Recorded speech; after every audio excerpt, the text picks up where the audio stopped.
فرماتے ہیں کہ عبادت کا مطلب یہ ہوتا ہے کہ صرف خدا تعالیٰ کو راضی کرنے کے لیے ہم عبادت کریں تو عبادت کامیاب نہیں ہے. اگر صرف خدا تعالیٰ کو راضی کرنے کے لیے عبادت کریں تو عبادت کامیاب نہیں ہوگی, عبادت قبول نہیں ہوگی. اللہ کے پیارے حبیب صلی اللہ علیہ وسلم کے شریعت پر عمل کر کے خدا کی رضا حاصل کرنے کے لیے اگر آپ عبادت کریں گے تو وہ عبادت آپ کی قبول ہوگی. دو چیز چاہیے اس میں, ایک اللہ پاک رب العالمین کی رضا حاصل کرنا اور دوسری حضور صلی اللہ علیہ وسلم کی شریعت. تو اللہ کے پیارے حبیب صلی اللہ علیہ وسلم فرماتے ہیں, میں نے اس لیے اس آیت پاک کی تلاوت کی ہے کہ اللہ کے پیارے حبیب صلی اللہ علیہ وسلم فرماتے ہیں جب میرے امتوں میں نے تمہارے پاس دو چیزیں چھوڑ کے گئی ہیں. دو چیز کیا ہے؟ ایک کتاب اللہ, ایک ہے کتاب اللہ اور ایک ہے میرے اہل بیت. ایک ہے میرے اہل بیت.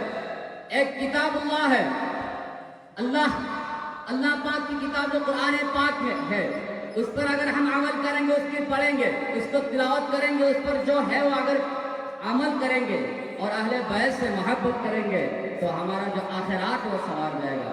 ایک کتاب میں میں نے پڑھا تھا کہ جو شخص قرآن پاک پڑھتا ہے اور دوسروں کو سکھاتا ہے, من تعلم القرآن وعلمه واخذ بما فيه كان له شفيعا ودليلا الى الجنہ. جو شخص قرآن پاک کی تلاوت کرتا ہے اور دوسروں کو سکھاتا ہے اور اس پر جو کچھ ہے اس پر عمل کرتا ہے تو کل قیامت کے دن قرآن پاک اس کی سفارش کرے گا اور دلیل بن کے قرآن پاک اس کو جنت میں لے کے جائے گا. یہ قرآن پاک کی جو طاقت ہے, قرآن پاک پڑھنے کی جو فضیلت ہے, اللہ پاک رب العالمین کل قیامت کے دن قرآن پاک کو اتنا طاقت عطا فرمائے گا جو تمہاری سفارش کر کے دلیل بن کے تم کو جنت میں لے کے جائے گا. اللہ کے پیارے حبیب صلی اللہ علیہ وسلم فرماتے ہیں افضل عبادت قراءۃ القرآن, سب سے افضل عبادت ہے قرآن پاک کی تلاوت کرنا. سب سے افضل عبادت ہے قرآن پاک کی تلاوت کرنا. تو امام حسین رضی اللہ تعالی عنہ جو کربلا کے سرزمین پر شہید ہوئے ہیں, تو حضرت امام حسین رضی اللہ تعالی کبھی قرآن پاک کی تلاوت نہیں چھوڑی. یہاں تک کہ شہید ہونے کے بعد بھی ان کے سر مبارک سے قرآن پاک کی آواز کی صدا آ رہی ہے.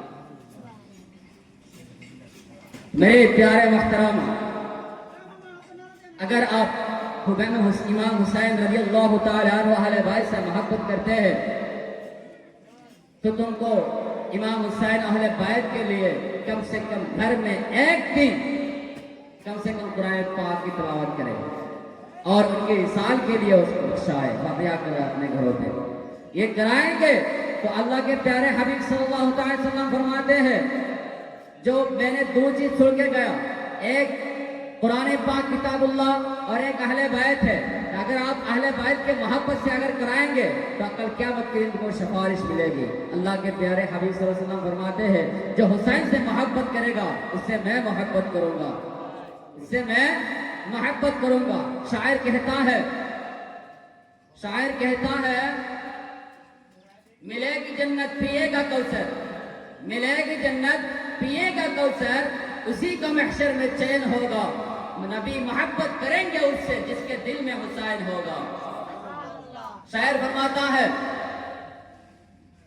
خود ہی نے دل سے پوچھا بتا کیا حسین ہے, دھڑک دھڑک کے بول اٹھا صدا صدا حسین ہے. شان اہل بیت قدر سبھی کے سبھی مثال ہے, شان اہل بیت قدر سبھی کے سبھی مثال ہے. عجب لڑی ہے جنگ بھی حسین نے عزیز سے, ہو اس سے بڑھ کر جیت کیا, عزیز تھا حسین ہے اور حسین رضی اللہ تعالی عنہ قیامت تک رہیں گے اور ان سے محبت کرنے والے رہیں گے. یزید کے 14 لڑکے تھے, 14 کتنے لڑکے؟ 14 لڑکے, اس کی نسل 14 لڑکے, لیکن آج دنیا میں اس کی نسل نہیں ہے, اس کی نسل نہیں ہے, اس سے کوئی اولاد نہیں ہے، لیکن امام حسین رضی اللہ تعالیٰ کی اولاد آج بھی دنیا میں ہے اور تا قیامت تک رہیں گے، اس کی نسل جو ہے وہ بڑھتے رہے گی انشاءاللہ عز و جل۔ کیوں کہ اللہ کے پیارے صلی اللہ علیہ وسلم فرمائے حسین مجھ سے ہے اور میں حسین سے ہوں۔ آمین حضرت فاطمہ الزہرا رضی اللہ تعالی عنہا کے کوکھ سے لے کر کربلا کی سرزمین تک حسین مجھ سے ہے، اور کربلا کی سرزمین سے لے کر تا قیامت تک میں حسین سے ہوں۔ جس نے حسین سے محبت کی اس سے میں محبت کروں گا۔ تو میرے پیارے محترموں، اللہ کے پیارے حبیب صلی اللہ علیہ وسلم نے جو چیز چھوڑ کے گئے ہیں اس کو اگر صحیح سے پکڑیں گے تو ہم کو دنیا و آخرت میں کامیابی ملے گی، اور اگر چھوڑ دیں گے تو دنیا میں نقصان ہے، آخرت میں نقصان ہے، ذلیل و رسوائی کی زندگی گزارنا پڑے گا آپ کو۔ اسی لیے حسین سے محبت کریں، اہل بیت سے محبت کریں، نبی سے محبت کریں۔ میں نے جس آیت پاک تلاوت کی ہے وَمَا خَلَقْتُ الْجِنَّ وَالْإِنسَ إِلَّا لِيَعْبُدُونَ، جو اللہ پاک رب العالمین انسان اور جن کو اسی لیے پیدا فرمایا ہے تاکہ وہ اللہ رب العالمین کی عبادت کرے۔